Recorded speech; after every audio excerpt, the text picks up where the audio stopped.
Hi friends, it's Barry. Welcome to the free-to-play journey. Thanks for stopping by my channel. Let's go ahead and dive right in. Hurry, the antidote. He won't last much longer. So we're just going to wrap up this story instance real quick. Excellent. I'll administer this.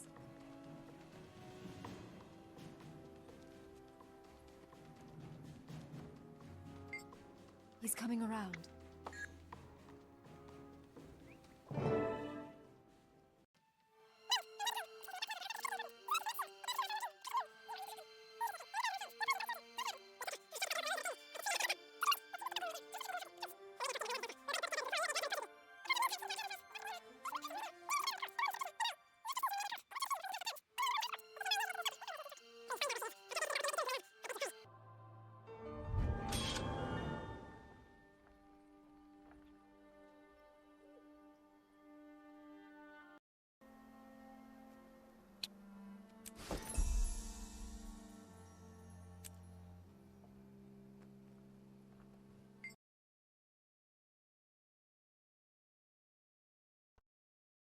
I got distracted talking to the NPCs for a little bit, but we'll continue on in a minute.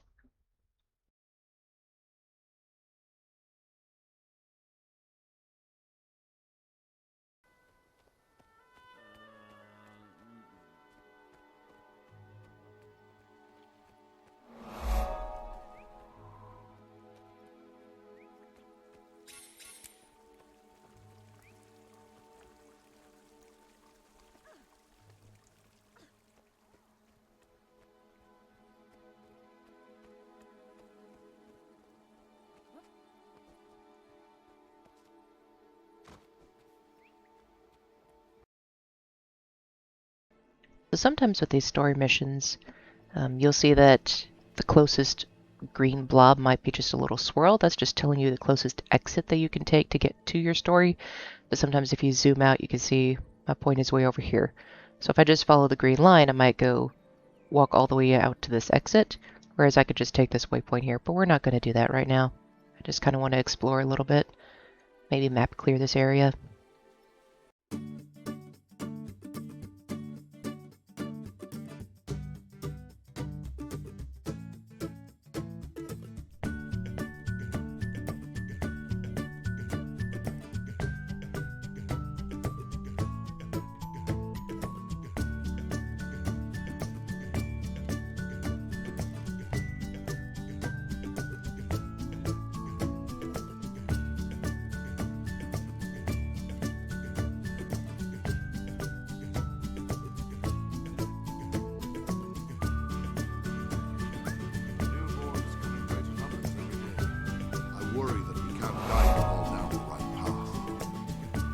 Trust in the wisdom of Ventari and nature itself.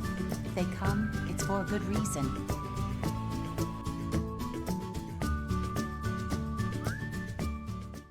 So this spot that I'm in now, I mean, it was part of the story, but technically it's also a home instance. For every race that you pick, every race is going to have a home instance in their main city. So human will have a home base technically in Divinity's Reach. Char will have one in Black Citadel. You get the idea. And because I am the player, I can access any of those. So, like, this is technically my home base, but if I wanted to go to the Asuran one, that is available to me as well. And they'll just be areas where, when you have, like, gathering nodes and things, they'll pop up in your home instance. So they're just neat, fun little things. You don't really do a whole lot with them, but if you wanted to add every node that you can find in the game so that you can do your crafting and stuff and just gather resources freely from your house every day, you could do that. But if you don't want to bother with that, that's fine too. So these are Laurel merchants. I don't remember exactly where you get laurels from. I think that's part of the daily in the wizard vault. That's something that unlocks later on. But whenever you do this, get these kinds of currency, you can unlock a whole bunch of different stuff. They've got ascended gear. Yeah, just random assortments of stuff. That's one of the currencies that you kind of collect over time in the background, so every now and then it's good to go in and cash in on a few things.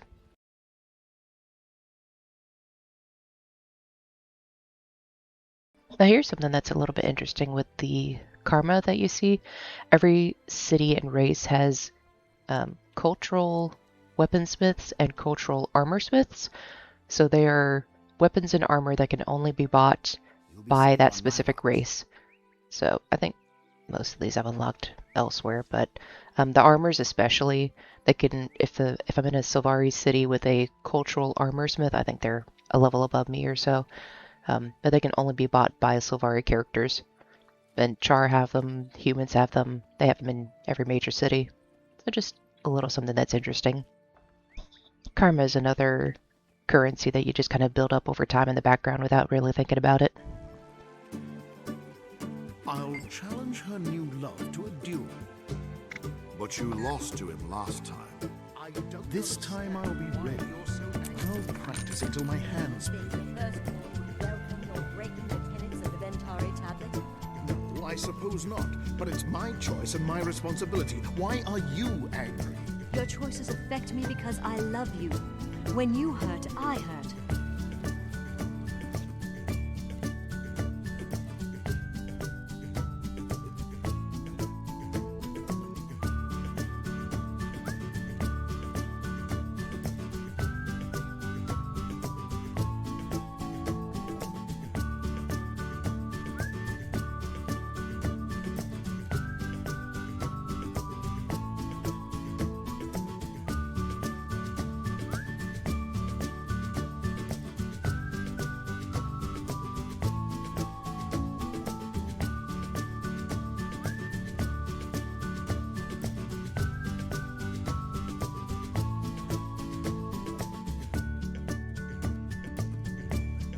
I'm starving. Let's find something to eat. I could use some warm honey mead. To the nectar hut.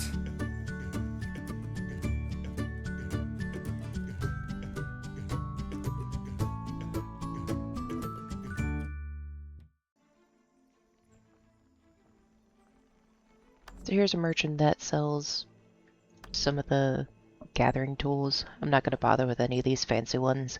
As I need the basic tools, I can always just grab a few more. I'm ready to go. But this is the crafting area. So the way crafting works in Guild Wars 2 is you can pick, I think each character can pick a maximum of 2. So that's another reason to have a bunch of alts is so that each one can have a combination. But you would basically, so there are these different professions you can kind of see on my mini-map here. There's armorsmithing, weaponsmithing, huntsman, jewelry, tailoring, leatherworking, cooking, and artificing.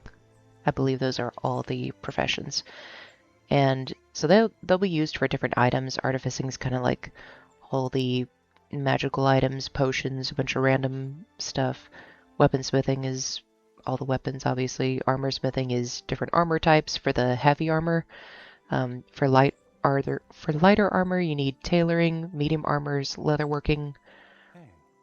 Huntsman is for bows and range stuff, but also for like sharpening stones, I think, maybe. And jeweling is jewelry stations for your trinkets and yeah, just take trinkets and stuff.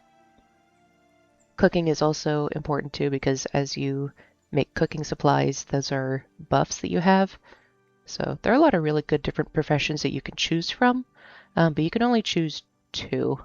And then you have to level those up to their maximum to really get the best use out of them. Pick the 2 that you think that you'll use the most on your main, and then create alt characters for the others. But if you wanted to, you can just go up to a crafting smith or a crafting person, Seek and you shall find. and it says, please teach me to be crafting profession. But each of these also act as merchants, so you can buy and sell stuff. But every one of these crafting stations also kind of acts like a bank, so you can go up to any of them, even if I can't actually make anything at them. They have access to my bank and my material storage. So the items that I've been dumping into my material with the box in my inventory, that little deposit all materials button, that sends it straight here. So I can already see there's tons and tons of different kinds of material to grab for different professions, different activities. But yeah, they always just dump automatically into here. So bank tab, that's where I can store stuff, and if I wanted to unlock more, I could. But with after you choose a profession, you'll have different recipes, and then you'll need to level it up to the max level. So production uses the recipes that you already know, and discovery is you can mix and match things to find new recipes. But people have already figured out ways to get the most XP as possible, and I'll go over that later when I actually unlock profession, but I'm not going to do that right now. Another maybe like less important section of the game is the Black Lion trading. That's kind of all your cosmetic aesthetic stuff. So as I said up here with the Black Lion Trading Company, you could put real money into gems and buy the different things that you want. They've got different packages to make your some of them make your life a little bit easier or more convenient, but none of it's like super mind-boggling to get you super far ahead or anything like that. It's mostly just style and utility. Trading post is where you can trade with other players. I've got a little bit of gold. I think probably when I hit level 80, I'll probably go over this more. Right now, I don't really have much use for it. But you can buy and sell a whole lot of different things with the other players. And then currency exchange, you can typically exchange from one to the other. I don't know if I can with a free-to-play account. I don't think I can, but for regular accounts, if you get a whole bunch of gold in game, you can convert it to gems, and the exchange rate does change a little bit. Actually, 149 is not terrible. Now that's just something to keep an eye on if you want to. So anytime that you're selling stuff, you can go by the trading post person and pick up your deliveries. But yeah, they also have, you can, if you wanted to pay, you can change your look. They have different special Black Lion exclusive items and skins. Mostly just skins. So, a few utility items as well. I will say, as you're playing through, you'll get Black Lion boxes, and the only way you can open those boxes is with a Black Lion key. Keys can drop randomly on their own just by playing through. It's not super uncommon. I mean, it is a little uncommon, but not so much that it's not impossible for you to drop a key randomly. Whatever those chests are called that randomly drop a certain number of items. They're not the greatest, but you can get them. I would say just sell them off if you have them.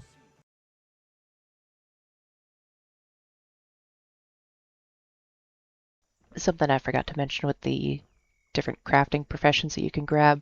I think chef allows you to make a garden, so if you wanted to have a little garden where you can grow seeds and materials that way, you can. Most people just buy them off the trading post though. But chef is the only one that actually comes with a garden, I think, or allows you to purchase a garden, and that's the guy that you would talk to start that quest line if I had chef unlocked.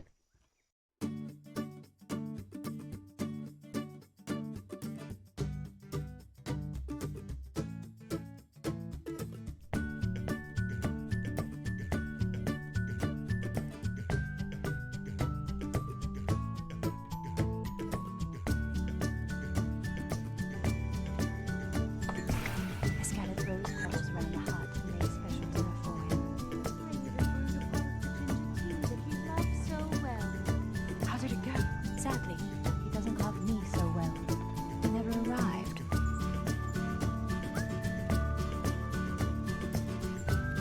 He's been telling his friends that I've been chasing him like a starving wolf after a sheep.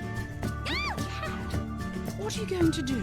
I'm going to call him to the dueling field and knock the cad right out of him.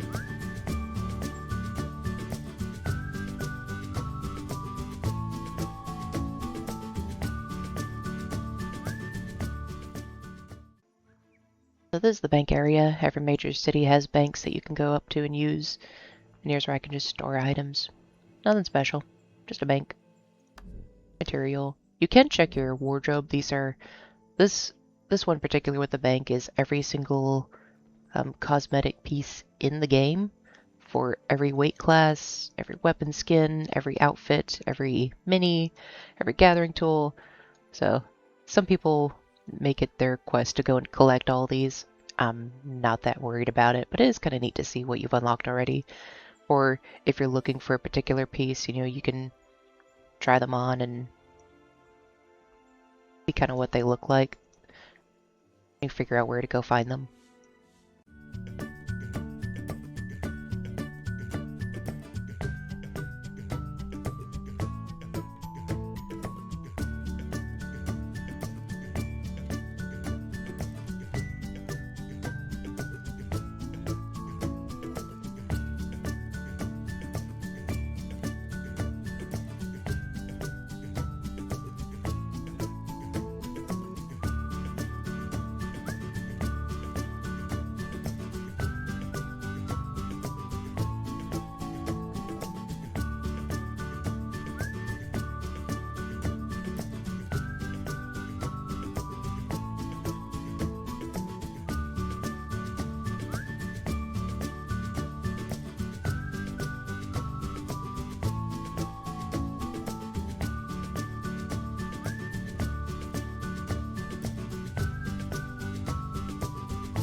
There is an achievement, I forget exactly what it's called, but there are different cats that are hidden all over the world that you can go and find, and I think if you feed something special to them, or, something unique to that cat, they'll follow you home, and they can also appear in your home instance. So that's something that some people have done also, is they went around and collected all the cats, and they go to their home instance and are just surrounded by cats. Here are those cultural armors I was talking about. They have different tiers to them, and they'll be based on weight class, so I can only get medium armor. I don't quite have the funds yet, but I can always preview. I just preview all of these together. So they have different unique armors that are unique to each race.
Should have been with him. The only thing you should do is respond to your own calling. Not everyone has the same destiny.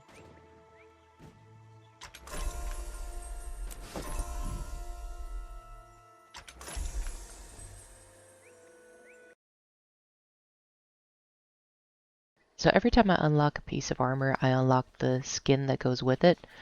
But if I wanted to change any of these, they cost a transmutation charge. Those are these things. So if I just consume them all, I now have 21 transmutation shards. Or transmutation charges. I'm not worried right now about it too much since I'm hiding my armor anyway. And you can see if I put on a dye, those don't cost anything. So again, this UI is not what they used to have before. It used to be all your fashion changes were in your equipment tab, but they've split it out recently. So, and the way fashion templates work is you have the current fashion, which is you can switch out whatever items that you want and you can save it as its own template. You can get equipped fashion that pulls what you're currently wearing into here, and then you can swap it around, and then whatever one that you have saved, you can apply it to equipment. So there are two different ways that you can do that, but it's careful to not get those two mixed up if you have a preset saved outfit that you don't want to ruin. And that's just for these skins here. You can also apply fashion to the different mounts that you have or the different gliders that you have. You can dye those as well if you want to.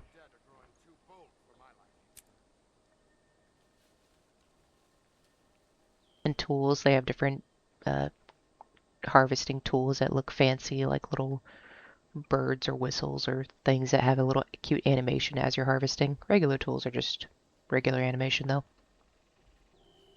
I do have another bag, so I increased my inventory a little bit. At some point when I get more money, I might buy a better bag. I think technically you can craft them too, but that's quite a few crafting levels away. Oh, and here's my salvage kit. I earned that. Salvaging kits are, you can double click, so you can either double click and individually select these items, or if I right click on it, I can tell it specifically what to salvage. So if I just hit salvage all fine and lower, it will tell you what it's about to salvage first. So if you don't want to salvage something, you can, cancel the impact on it. But I just hit accept. So that salvaged a whole bunch of materials. Every time you salvage an item, it will salvage materials and luck. So if I just hit deposit all materials, and then just consume the luck.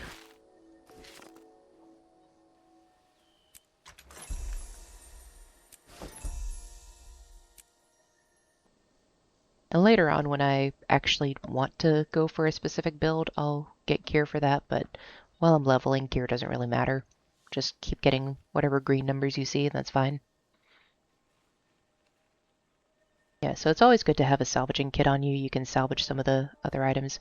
These ones are a little bit ridiculous. They came from those chests, and I'll just continue to get those while I'm in the beginner zones. So they're a little bit annoying because I just have to destroy them or try to sell them. For now.